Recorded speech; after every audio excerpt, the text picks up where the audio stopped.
Saan ka, anak?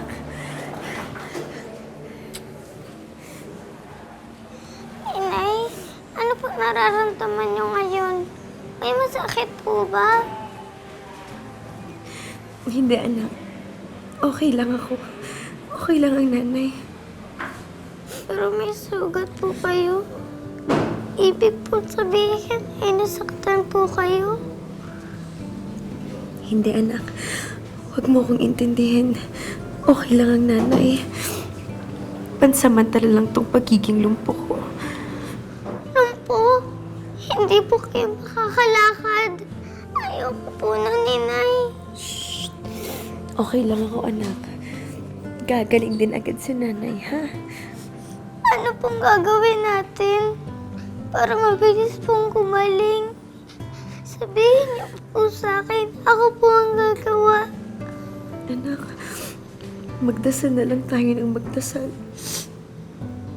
Siguro yun yung pinakamagandang pwede natin gawin ngayon. Magpasalamat na lang tayo kasi hanggang ngayon dito pa rin ako. Magkasama pa rin tayo. Kahit anong pagsubok na kaya kong lagpasan basta't nandito ka.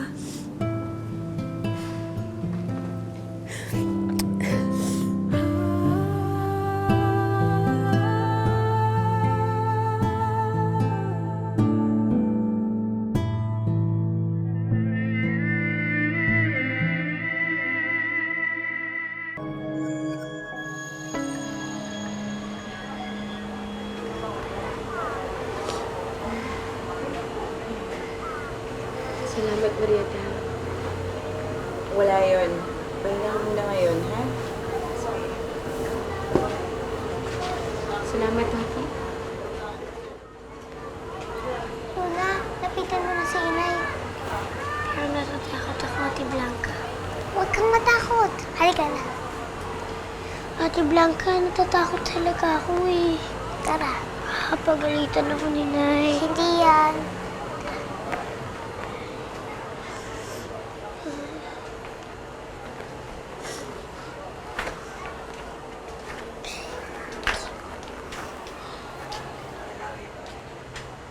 Nay.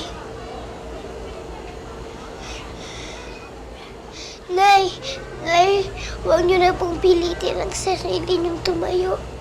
Ayoko po kayong nakikitang nahihirapan. Huwag po kayong mag-alala hanggat hindi niyo pa po kayang maglakad. Ako muna po ang bahala sa inyo. Aakayin ko po kayo. Sasamahan ko po kayo kahit saan niyo po gustong pumunta.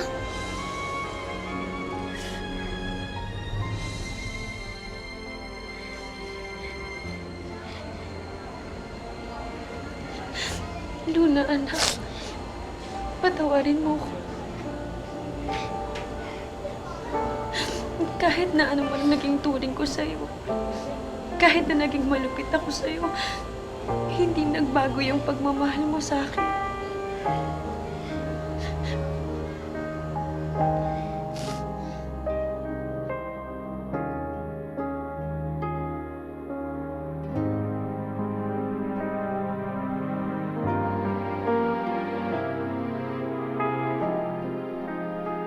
Mabuti naman at inabutan kita, Rowena. Beno, hindi na ako magpaligoy-ligo pa. Kailangan ko ang renta ng bahay mo ngayon din. 5 buwan ang hindi binayaran ng namatay mong lolo. Ho? Wala akong nabanggit sa akin si Lolo tungkol doon. Dahil hindi nga niya sinabi sa'yo, kisyo siya na daw ang bahala. Pero ngayong patay na siya, ikaw nang magbabayad ng iniwan niyang utang. Aling Tuding, pasensya na ho kayo pero wala ho akong maibibigay sa inyo ngayon. Na-aksidente ho ako. Rowena, halos kalahating taon kayong walang bayad. Hindi ko na nga kayo siningin nung naglalamay kayo kay Mang Idme.